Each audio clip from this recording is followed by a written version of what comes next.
আজ হচ্ছে কোজাগরী লক্ষ্মী পুজো। সকাল, সকাল ঘুম থেকে উঠেই গোপুসোনাকে তুলে স্নান করিয়ে নতুন পোশাক পরিয়ে তৈরি করে দিলাম। আর লক্ষ্মী মাকেও ওনার আসনে বসিয়ে দিলাম। তারপর রোজকারের যে পুজো হয় সেটা দিয়ে নিলাম। তারপর মায়ের পুজোর জন্য যা, যা আয়োজন করার আছে একে, একে করে নিচ্ছি। আর এদিকে নাড়ু, উপরা মা সাজিয়ে নিচ্ছে। তো আমি এদিকে মালি ফুলটা চৌকাঠে লাগিয়ে দিলাম। একটু সিঁদুরের ফোঁটা দিয়ে দিতে হয় সেটাও করে নিলাম। আর সারা সকাল ধরে মা আর আমি তো পুজোর আয়োজন করলাম। আর সন্ধ্যেবেলা মা এদিকে ঘট পাতার জন্য লক্ষ্মী মায়ের ঘট আঁকছিল। আর আমি সুন্দর করে রেডি হয়ে আসলাম। আর মা তারই মধ্যে আমার পায়ে একটু আলতা পরিয়ে দিল।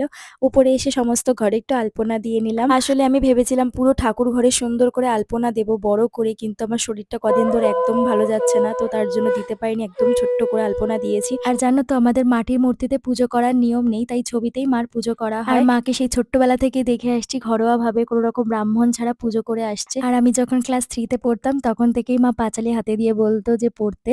তো আমি তখন তো অত ভালোভাবে কিছু পড়তেই পারতাম না। তো যাই হোক, পুজো সম্পূর্ণ হয়ে যাওয়ার পর চরণামৃত নিয়ে উপোস ভঙ্গ করলাম। তারপর পুজোর প্রসাদ খেয়ে দিনটাকে শেষ করলাম। এইভাবেই কাটলো আমার লক্ষ্মী পুজো।